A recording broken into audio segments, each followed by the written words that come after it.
Hey movie fans, and welcome back to Bush's Review Hub. Today we're stepping into the ring with one of the most intense biopics ever made, and one that doesn't pull punches. I'm talking about Tyson, the 1995 movie made by HBO that shows the story of Mike Tyson for the documentaries, for the podcast, and before the memes. This film is starring Michael Jai White, and he gives an epic performance in this. It shows us the rise and falls, as well as the brutality and the chaos of the Mike Tyson story. Is it perfect? No, but it's honest, it's surprisingly brutal, and yes guys, let's get stuck into this one. Now, before he became Iron Mike, Tyson was just a scared, angry kid from Brownsville, Brooklyn.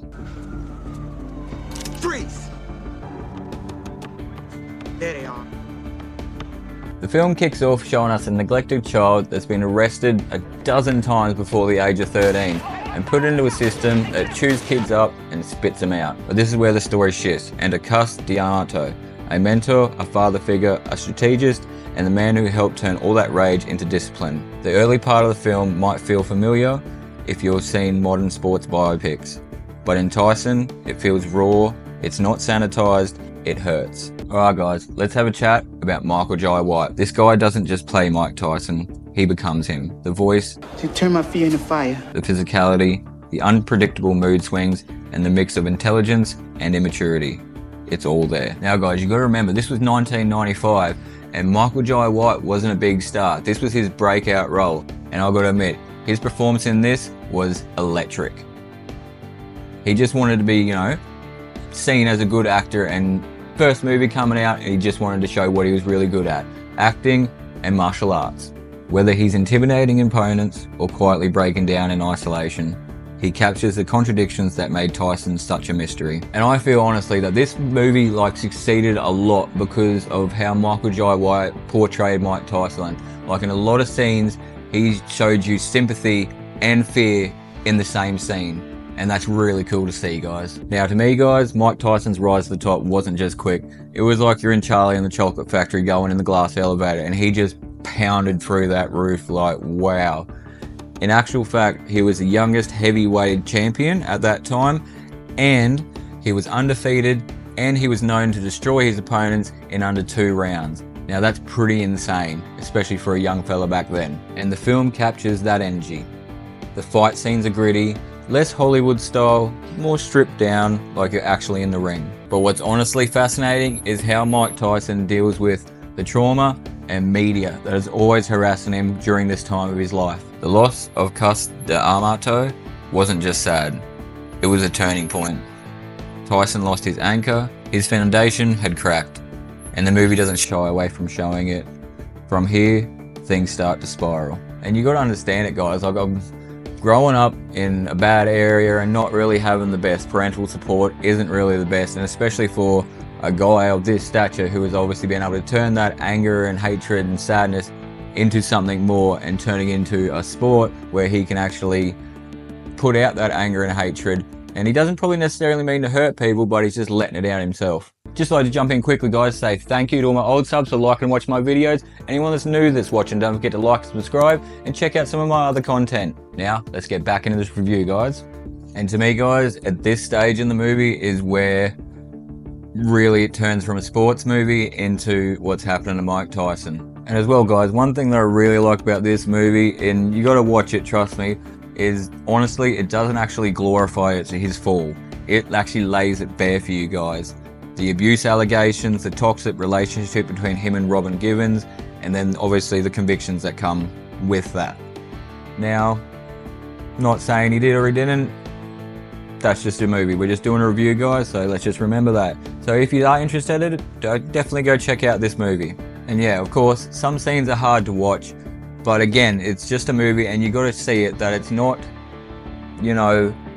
important to say that this movie is about defending Tyson. It's about telling the story, dirty secrets, warts, skeletons in the closets, and all. The film navigates the dark truth with respect but softness. And again, Michael Jai White is fearless. You feel Tyson's fear, denial, and despair. Not many sports biopics go this deep into self-destruction. Now guys, let's have a quick chat about, the style, the music, and the direction that the movie was going. Now, the director, Uli Edel, to me, it actually makes this movie more feel like documentary style than an actual movie. The camera lingers on pain, it lingers on silence, it never hypes up the action.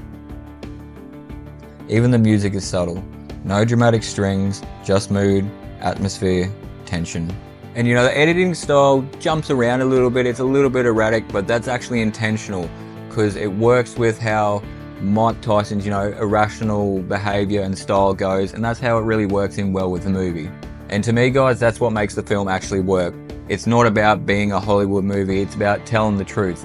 Even though the truth might be, you know, a little bit more uncomfortable than what it should be, but it has to be told, and this movie portrays it really well. Again, Michael Jai White stepped out of his shoes as, you know, this is his first breakout role, and he did really well as playing Mike Tyson. And I feel this movie gets, you know, overshadowed a little bit by the 2008 Tyson that was made, and some of the more interviews that you get to really get done, because this movie was made before the internet, before a lot of the memes, before podcasts, and sometimes movies that, you know, didn't really go that well get forgotten. But I feel this film definitely deserves more love, as well as the performances. Like, Michael Jai White again did exceptionally well, you know, telling the story of Mike Tyson. And even back in 1995, you know, it wasn't a movie that was out to glorify or tell an awesome story. It was honestly about telling the truth. And that was really brave back then in, you know, the 90s, where it was all about trying to make hit movies and not really about telling the truth or many good stories. Now, to me, guys, Tyson isn't just a movie about a boxer. It's a movie that's about identity, rage, pain, the need for mentorship, and the consequences of staying silent. You know, this movie shows that a person can be brought up and torn down, you know, not by just one moment in the world, but by 1,000 quiet moments. Like, you see it in this movie from the start to finish. Mike Tyson is struggling silently, and, you know, he does it on the often. Yeah, when he does burst out and goes all crazy, that's normally cries that you see for help in, you know, the regular world. And most of the time back then, we just, you know, put it down to, oh, he's a star, or, you know, it might be a bit crazy because of boxing, but no, it was actually a fella that was hurting on the inside.